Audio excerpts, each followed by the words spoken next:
ꯆꯠꯇꯣꯏꯔꯥ ꯈꯪꯗꯦ 1,63,000 ꯐꯖꯅ ꯆꯦꯛꯁꯜꯂꯦ ꯁꯤ ꯒꯥꯔꯤꯁꯤꯗꯤ 2,03,000 ꯃꯥꯅ ꯂꯧꯅꯤꯡꯕ ꯑꯣꯏꯔꯒꯁꯨꯅꯦ ꯑꯩ ꯌꯥꯝ ꯁꯤꯒꯤ ꯃꯣꯗꯦꯜꯁꯤꯅꯦꯕ ꯃꯥꯅ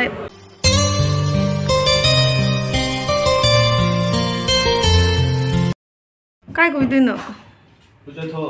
ꯀꯥꯏꯗ ꯀꯣꯏꯗꯣꯏꯅꯣ ꯀꯥꯏꯗ ꯀꯣꯏꯁꯦ ꯍꯥꯏꯅꯣ ꯑꯩ ꯒꯥꯔꯤ ꯃꯊꯪ ꯇꯣꯡ ꯌꯥ ꯃꯌꯥꯝ ꯑꯁꯤꯒꯤ ꯐꯦꯟꯁꯦ ꯑꯃꯨꯛ ꯃꯥꯡꯅꯅꯦ ꯇꯤꯗꯤ ꯆꯠꯄ ꯃꯇꯝꯗ ꯄꯨꯈꯤꯕ ꯐꯦꯟꯗꯨꯅꯦꯕ ꯑꯗꯨꯗꯒꯤ ꯃꯣꯏꯒꯤ ꯃꯃꯥꯟꯅꯕꯁꯤꯡꯅꯅꯦ ꯊꯝꯃꯝꯃꯨ ꯍꯥꯏꯅꯅꯦ ꯑꯃꯨꯛ ꯃꯣꯏ ꯑꯃꯨꯛ ꯃꯈꯥ ꯂꯩꯊꯔꯛꯇꯣꯏꯕ ꯍꯥꯏꯗꯤ ꯃꯣꯏꯒꯤ ꯒ꯭ꯔꯨꯞꯇꯨꯒꯤ ꯃꯊꯪꯗ ꯑꯃꯨꯛ ꯒ꯭ꯔꯨꯞ ꯆꯠꯄ ꯀꯥꯡꯕꯨꯗꯣ ꯃꯣꯏꯅꯅꯦ ꯊꯝꯃꯝꯃꯨ ꯍꯥꯏꯅꯅꯦ ꯃꯥ ꯊꯝꯃꯝꯃꯒ ꯂꯥꯛꯏꯕꯅꯦ ꯑꯗꯣ ꯉꯁꯤ ꯑꯗꯨꯒꯤ ꯒ꯭ꯔꯨꯞꯁꯤꯡꯗꯨꯒꯤ ꯃꯤꯁꯤꯡꯗꯣ ꯂꯥꯛꯑꯦꯕ ꯑꯗ ꯍꯧꯖꯤꯛꯇꯤ ꯑꯃꯨꯛ ꯅꯤꯡꯊꯝꯊꯥ ꯆꯪꯉꯕꯅꯤꯅꯅꯦ ꯑꯗꯨꯅ ꯁꯤꯒꯤ ꯐꯦꯟꯁꯦ ꯄꯤꯔꯝꯃꯦꯕ ꯍꯧꯖꯤꯛꯅꯦ ngasi puraga la ini mau ji halai na station de ado mana koiru sai kai koiba pubido no khangde duro nang koiru sai da kai tu no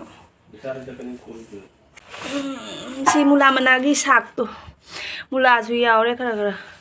anda si je chana tingam me ba chana ga ngau do ni haji ka ji mera me sara bani ne adu ida chikna cha ba haw ni ne haw ri dro narang tingam mi na ba chana se siga ngau do ni ngau ba ngau so ba se ai ma ba horen theng ani ai kai ba phon da cha toi no khangde ai phane se kya na hai ri ne ba du ju phane se la ga ne ai na hang ge mo ma puja da se lu ba dress to phane set to adu gi do ina se la ga ne chat ke na ha ba du ja de ba phane se la cha ta ja ro na hai ba da ka dai cha toi no khangde ba ma ki ne lik se ma hek a si de ba ne ado ngasi di si bi ra ge oi ma nu sa se as nung sa ku sa se ai bi sa ge yaw te ngon da e kai no ne mobile le ja ba ne hore ice cream ja ni ngi kitang pro asina oi ne nu ba mayam akoi thok le ba nung sa sa ba siga sa sa ba se ko thok le si kada yaw doi na khang de tum ne khala ke mayam da sa hinjang ni thong na loi ra me ba ko ma na theng ne na hai ba du na do koi ji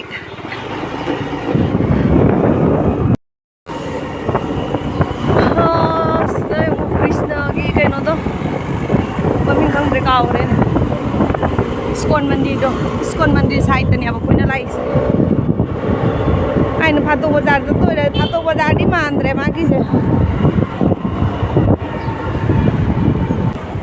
ayam sigana ne kaino do lai re nuba kai ai sa phang je kai ai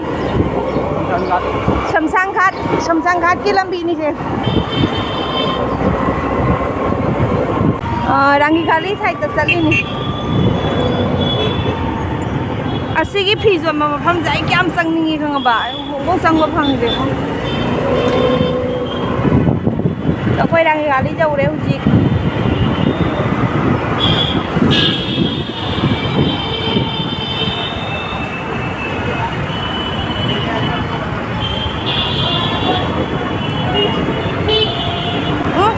ai jum da cha toi ra khang de angang school cha khare aba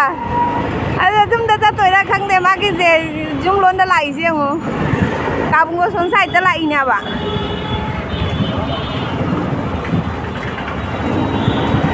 law chen da nang jum da cha toi ta ye khang de ka dai su toi no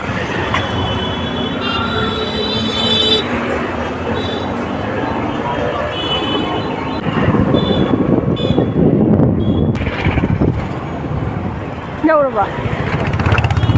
hả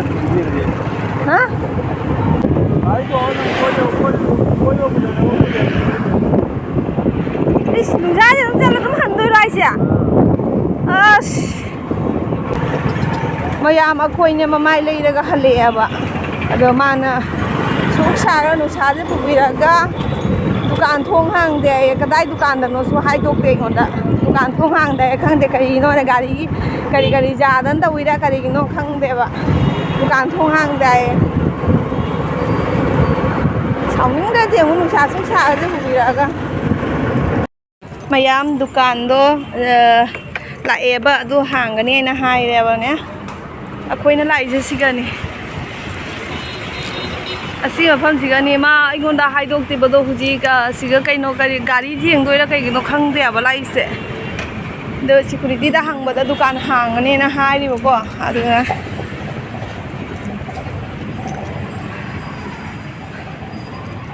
kai jawre hangde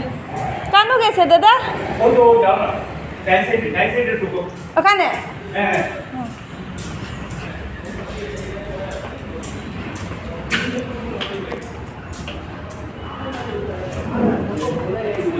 kai nganga di lore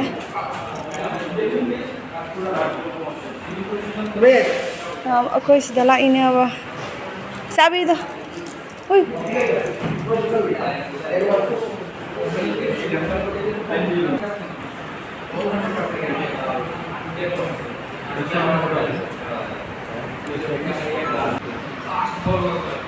Istimewa kau tu? Haji showroom dane gari leitri bako aduna hojik ti video se am laura roe ba amanung de sule mo gari leiti hai bane hojik ne hayeng karak lakane na hai ba chawman ka nu ba nu ba ai de ma pa le ho do pa mi nu ba hoi ma pa le ho do pa mi ma na si je pa mi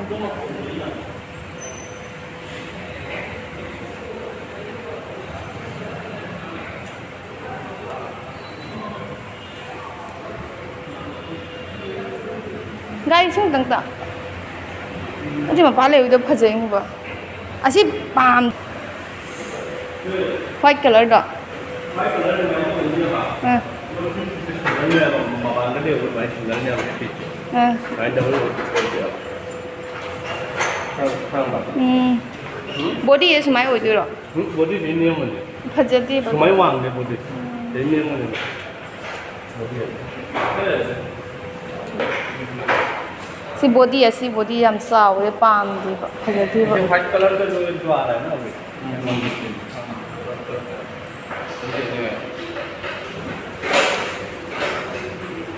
mèo huji ta thong hang nghe ba ha asidi pulsar kaino ni na asidi all model da ta re nagra Mana sih sangat ni? all model ni sidi ramak lore mo de pachai mayam asigi model sini aba mangna pami se ado ina haiba ko asigi thumok se asigi diki se petrol apai diki je chawman ge pagal loi loi ra ni aina hai sichu smai loi sang doi ne ba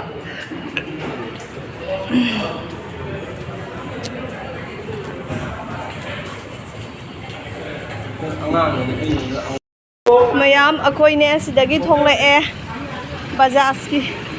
Bajaj ki showroom dagi thokle e hay yum da chatro bo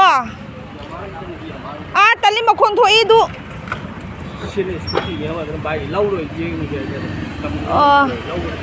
Yama ki showroom da mo ka ga mu changu ki ge Yama je akoi gi ne akoi gi scooty je Yama ni ne makhon jam thoi ba aduna ai Yama je khaure ba ado Talino ba Yama do makhon thokani ne ado dum mayam gi khalaga dum jiem ge ado ai di pam de Yama je sum pam de ba ado man lo ko da bo so lo ho lo talle pam de ba makhon jam thoi Yama je aduna adum mayam gi khalaga tang changu ge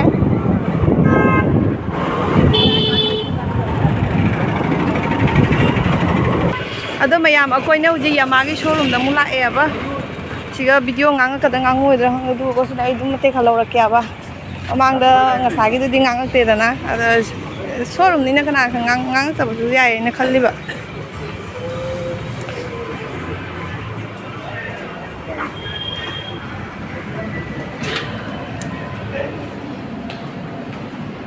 wow nai re si dia khoi gumba agedi luhonga ba mi gi na te ba pakang haugalak ko na ha gi na ba si oi ma si di diki je ku chaw ma diki am saw re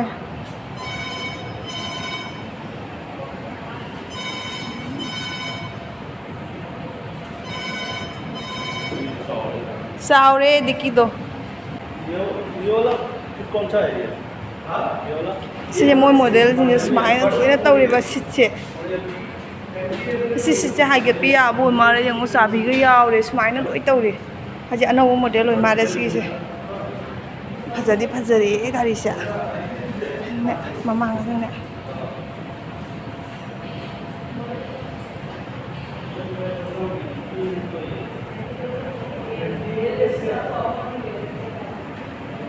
कई सिनेउने सी scooty टिपा जुया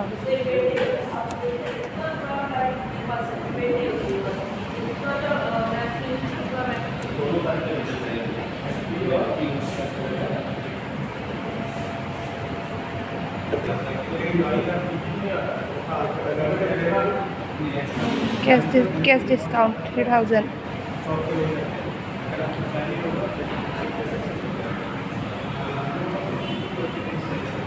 helmet chu lai re mayam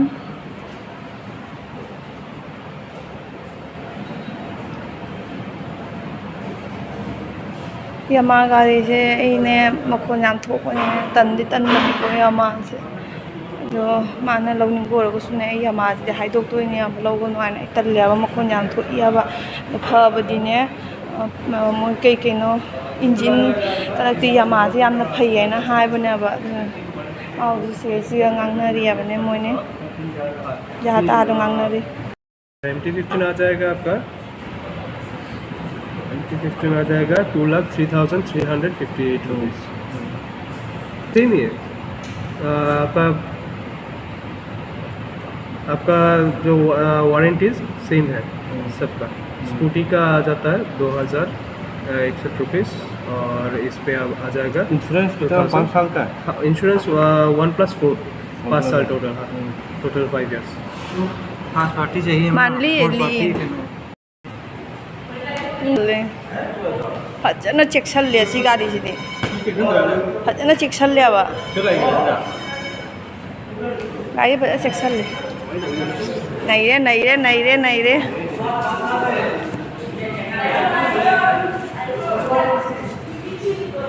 ओय मा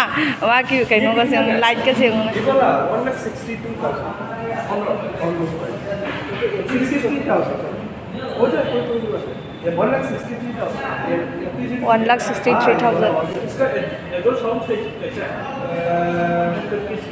आप godown पे जल्दी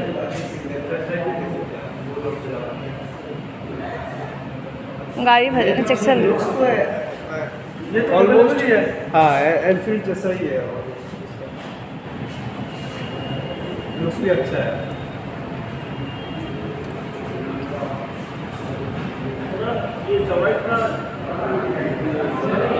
क्या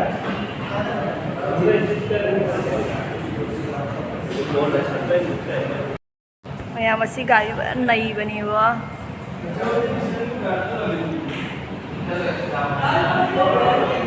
असीगिने मखोंजुने हुजिक ताहलक्केबा मयामदा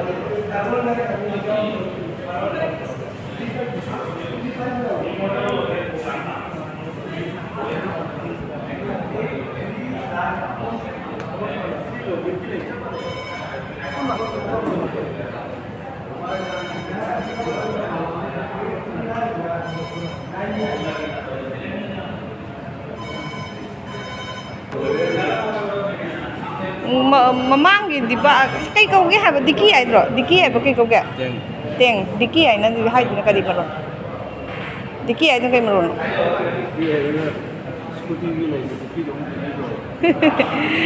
असी थाव हाप याम थाव लीटर क्या हम चलंगोनी है 16 लीटर चला हेलमेट सिंगी लोरे नंग मैम असी गाड़ी से मखोने हुजी ma'am ताहलके my sound ताहलके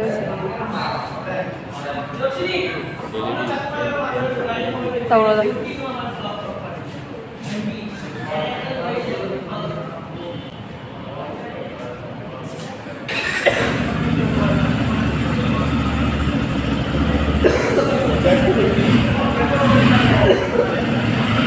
hâu ye mà còn break pháo nữa cao chừng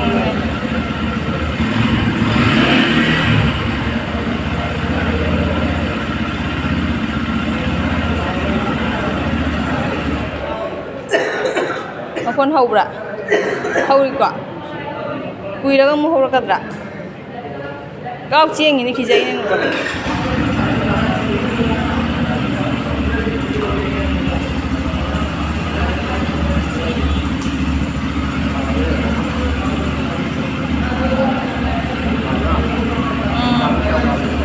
Ay mi ke nom daw re. Adu jeng ba.